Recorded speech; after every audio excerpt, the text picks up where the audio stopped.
My favorite thing on our homestead is our compost bin. It's truly amazing to me that food waste and yard waste can turn into this luscious, nutrient-rich soil that I can then put in my garden to help my plants flourish.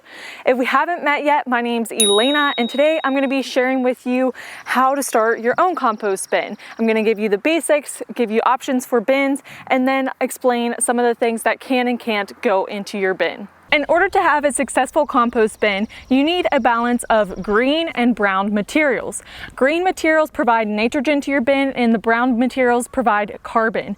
A balance of these two work together to feed those microorganisms and help the organic material break down quicker. The recommended ratio of green to brown material is 1:30. So you want a lot more of that dry brown material rather than your wet material. An example of brown material would be leaves, and an example of green material would be your food scraps. We'll go into this a little bit further on in the video, but that's just the basics. Your compost bin will also need water and air. You can add water to it by letting it be a pile exposed to the elements, and you can add air to it by stirring your compost regularly. My favorite tool to use for stirring is a pitchfork. This makes it a lot easier to stir than using something like a shovel. Ideally, you want a mini excavator, but unfortunately we don't have one of those.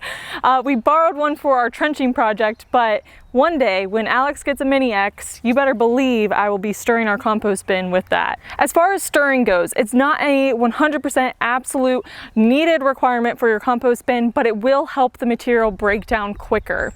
So if you really don't care about how quickly your material is breaking down into soil, then you may just opt to leave it as is. And frankly, that's what we did last year. So if you just leave your pile as is and let it decompose over time, it'll take close to a year to break down. But if you are stirring it regularly, then there's a good chance that your pile will break down within 3 to 6 months. There are so many options available for your compost setup. You can see behind me that ours is basically just a huge pile. This is going to vary depending on if you live in a rural, suburban, or city setting. If you are rural like us, you might opt to have a pile. One thing you need to consider is that your pile will definitely be attracting wildlife. So think raccoons, fox. If you have coyotes, bears, and bobcats, you may opt not to have an open pile like us. We've personally never had issues. We've seen fox around there, but they've never bothered our chickens or us at the house, so it doesn't really bother us that our pile is open.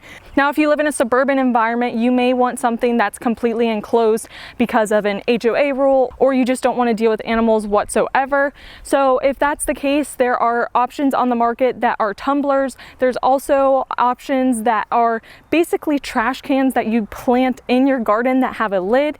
So then you open up that lid and you put your waste in it and you close it.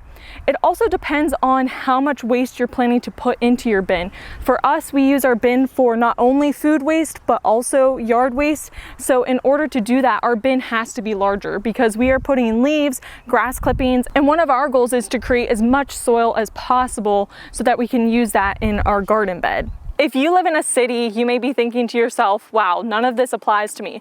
That's not true. You can definitely do what's called vermicomposting, which is composting with worms. I actually have a video, I'll link it above, that shows you how to compost with worms and make your own bin using buckets. This is really easy, but if you want to buy something commercially, they also have them available online. So just because you live in a city does not mean that you cannot compost. You can compost indoors. It sounds a little bit weird, but it works. You can actually buy worms online. This sounds very strange, but I recommend buying from Uncle Jim's Worm Farm. They're actually here local in PA, which is really cool, but I highly recommend them if you are going to purchase your worms. I personally have done worm composting in our basement. The worms pretty much stay in the bin. They do not try to escape. I had a friend that had a little bit of an issue, but she had a pre-bought bin that she used. Mine was built out of buckets, so maybe it had to do with how close that those worms could get to the top of the bucket. I'm not sure, but that's a great option for you if you live in a city. Let's take a closer look at our bin, and I'm going to share with you what I like and what I don't like.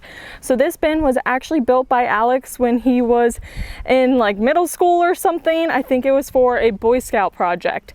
Our bin has 3 sides, and there actually was a 4th side here. You can see where that would slide into that came across the front. This was more annoying than anything for us. We're not worried about animals getting in there. We don't really care, but if you do care about animals getting in there, you may want to add something like this where you have a front that pulls up and down, but this works for us. Now, if we come over here to the side, what you can see is that we have these cinder blocks here. These cinder blocks run the whole way across the bin, and on top of the cinder blocks, there is some chicken wire.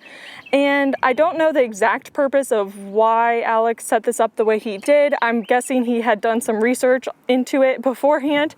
But whenever I'm going and harvesting all of my soil, I'm typically coming in here and hand scooping it from underneath that chicken wire. And this works pretty well, but it is more strenuous than if I could just use a shovel.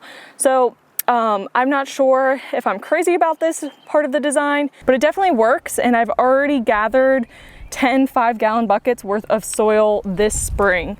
Our current bin works very well, but in the future, I think there are a couple of things that I would like to try out. The first being that I would prefer to have 2 bins. I would have one bin that I was focusing on collecting all of that soil and harvesting that soil, and then the other bin would be for all of the new materials that year. So this would add some sort of separation between it, and it would make it a little bit easier for me to collect that soil. The second thing that I would change about our bin is that I would probably make it wider and not as deep. It can be really hard for me to stir this with the pitchfork, especially when I'm getting in the back, because I literally have to be in the compost bin in order to stir it. So that's definitely something to consider whenever you're designing your bin. The third thing that I would probably change is kind of along the same lines of making it wider, is I would try to design it in a way that we could use our tractor to help us stir it. Like I said earlier, one of our main goals is to be able to produce a lot of soil with our compost, and so those are just a couple of things that might help us. If you're looking to compost both food waste and yard waste, but you're concerned about attracting animals to your pile, you may opt to have 2 separate piles for each thing. So maybe you have a pile for your yard waste, but then you have an enclosed bin for your food scraps. Now your food scraps are still going to need some brown material, so you could add leaves in there, you could add cardboard, anything that's going to be that dry brown material you need to balance your compost. Last, let's talk about what you can and can't put in your compost bin. Let's start off with what you can. So you can put all of your fruit and veggie scraps, you can put coffee grounds and eggshells, you can put pine shavings as long as it's not treated, leaves, grass clippings, other clippings from organic matter, all of those things can go into your bin. Now, some things that you want to avoid putting in your bin are weeds that have gone to seed, diseased plants. You don't want to put any meat, dairy, or egg products in your bin. This will definitely attract animals, and it could contain pathogens that you really don't want to introduce to your bin. You also want to avoid putting in cat and dog waste because these also contain pathogens.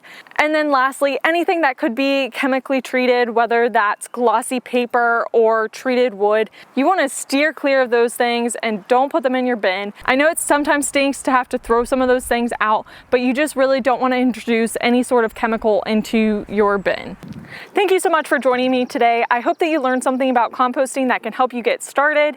If you love all things DIY, homesteading, and self-sufficiency, you should definitely subscribe to our channel. Also, if you enjoyed this video, make sure to smash that like button. It helps the algorithm and tells others that this video was helpful. See you next time.